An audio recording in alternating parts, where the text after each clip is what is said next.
कई औरतों की ख्वाहिश होती है कि वो सिर्फ अपने पति के साथ रहे, क्योंकि सास की झिक झिक किसे पसंद है। एकता की सास साथ नहीं रहती, सिर्फ पति और वो। लेकिन क्या है एकता की जिंदगी बिना सास के? देखिए। अरे अरे एकता, क्या है? रोज लेट उठती हो, कभी तो वक्त पर उठा करो। हाँ, लेकिन उठना क्यों है वक्त पर? 8 बजे तो उठ जाती हूँ मैं। देखो एकता, ये नहीं चलेगा। सुबह 6 बजे उठा करो। खाने में थोड़ी वैरायटी बनाओ और घर को साफ सुथरा रखो ना। अरे अरे अरे, जो मुंह में आ रहा है बोले जा रहे हो। क्या मेरा घर गंदा रहता है? कितना साफ रखती हूँ। खाने में भी हमेशा मैंने अच्छी चीजें बनाई हैं। और फिर ये 6 बजे उठने की जिद क्यों? देखो, मैं नहीं जानता, बस 7 बजे तक घर के मंदिर में दिया जल जाना चाहिए। एकता बेचारी करती भी क्या, पति की बात माननी भी तो जरूरी होती है। एक दिन एकता सुबह पूजा करके पति को प्रसाद देने कमरे में जाती है, तो पति अपनी माँ से फोन पर बात कर रहा है। हाँ माँ, मैंने तो साफ बोल दिया, सुबह 6 बजे उठना है, नहा कर ही किचन में जाना है और 7 बजे तक मंदिर में दिया जल जाना चाहिए। आ रही होगी चाय लेकर। चलिए मैं रखता हूँ माँ, बाय। बेचारी एकता ने पति का ये रूप तो सोचा ही नहीं था। वो पति से कहती है, सुनिए, अब सारा काम हो चुका है घर पर, क्या करूं? मुझे कुछ देर के लिए मेरी सहेली सौम्या उसके घर छोड़ दीजिए। अरे कैसी बात करती हो कि घर पर कुछ काम करने को नहीं है? होली आ रही है, बाजार से आलू ले आओ, पापड़ बनाओ, नमकीन बनाओ, दही बड़े बनाओ। सब कुछ आज ही बनाना है? अरे अब मन कर रहा है कि सहेली के घर जाऊं तो जाऊंगी ना मैं। आप नहीं ले जाएंगे तो कैब से चली जाऊंगी। अरे अरे, ये क्या बात होती है? चलो ले जाता हूँ तुम्हें, तैयार हो जाओ जल्दी से। कैब की धमकी तो ऐसे दे रही हो जैसे माँ ने दरवाजे में कैब खड़ी कर रखी हो, विथ ड्राइवर। बढ़िया आई कैब वाली। हाय रे एकता की किस्मत। वो सोचती है कि सास साथ नहीं है, लेकिन पति के हाव भाव किसी अक्कड़ू सास से कम ही नहीं है। पति एकता को सहेली के घर छोड़कर कहता है, अच्छा सुनो, वक्त पर घर चली जाना और शाम को गर्मा गर्म पुलाव खाऊंगा मैं। बनाकर पहले ही मत रख देना, और हाँ, रायता भी बना लेना। हाँ जी हाँ, फिलहाल क्या मैं अंदर जा सकती हूँ? नाश्ता पेट भर करा दिया, दोपहर का खाना भी पैक कर दिया। पहले जो खाया है उसे तो पचा लो, दिन का खा लो, अभी से रात के खाने की चिंता में बाल न जल जाए कहीं।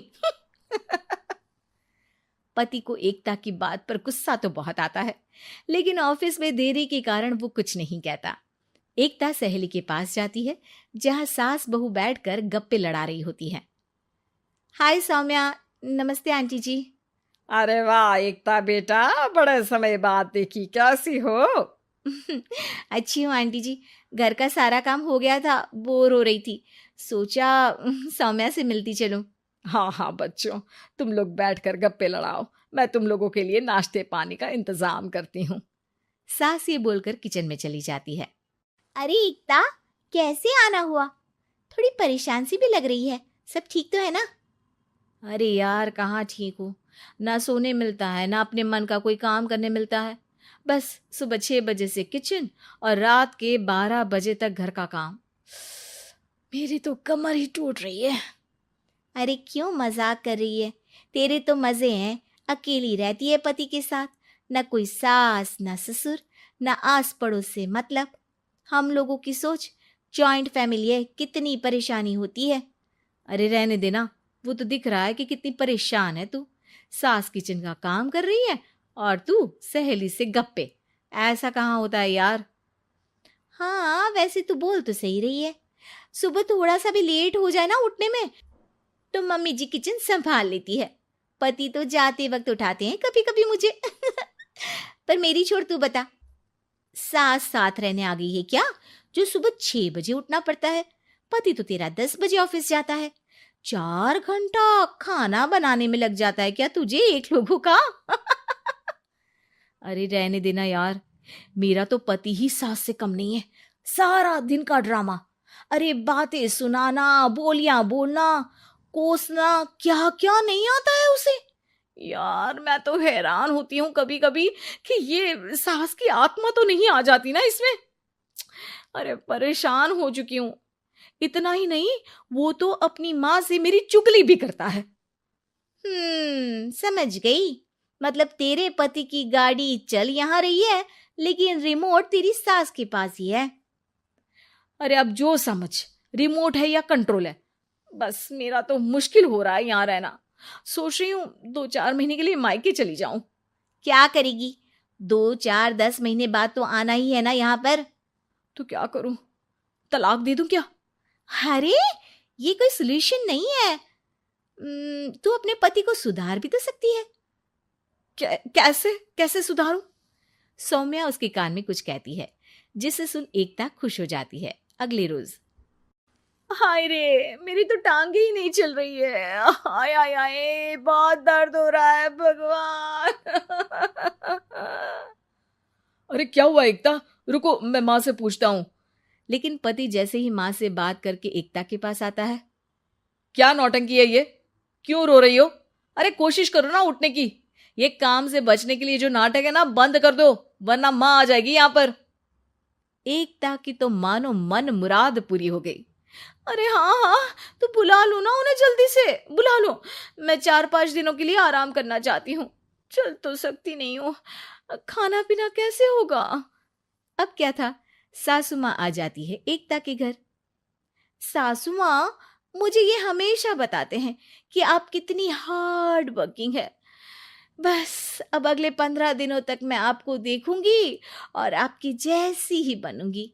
ये बता रहे थे कि आप 5 बजे सुबह उठ जाती हैं और अरे बेटा, कुछ ज्यादा ही नहीं बता दिया तूने। अब नहीं माँ, मैं चाहता हूं कि ये आपकी तरह तौर तरीके सीखे, जैसा आप मुझे बताती है ना। मैं तो हमेशा हॉस्टल में रहा, कभी देखा भी नहीं आपको, लेकिन मैं चाहता हूं कि एकता पूरी आपकी कॉपी बने, घर गृहस्थी आप ही की तरह संभाले। हैं? हाँ हाँ। तो अब माँ जी यही है, तो क्यों ना कल से शुरू। लेकिन अगले दिन सास 9 बजे सोकर उठती है। बेचारा बेटा बाहर से खाना मंगा कर खाता है। शाम को घर आता है तो सारा घर बिखरा रहता है। अरे माँ, ये घर इतना बिखरा क्यों है? अरे वो बेटा, आज वक्त ही नहीं मिला किचन से। सुबह का नाश्ता, दिन का खाना, अब रात को तो मेरा मन ही नहीं है कुछ बनाने का, तो बाहर से ही ले आ, या दिन का जो खाना बचा है ना वही खा लेना। ओ माँ, इससे अच्छा तो एकता घर रखती है। भले ही आराम आराम से काम करती है, लेकिन आज तक मुझे बासी खाना नहीं खिलाया। खुद तो तुम 9 बजे उठी हो, वो तो फिर भी 8 बजे उठती थी। अरे बेटा, मेरे बस की नहीं है 8 बजे उठना। वो तो ना मैं झूठ बोल रही थी। मैं तो चली अपने घर। अरे कम से कम तेरे पापा मुझे सुबह की चाय खुद तो बना कर देते हैं ना। ना जी ना, मुझे नहीं रहना अपने बेटे के पास। ये बोलकर सासू माँ चली जाती है अपने घर और एकता की लाइफ फिर से सेट हो जाती है।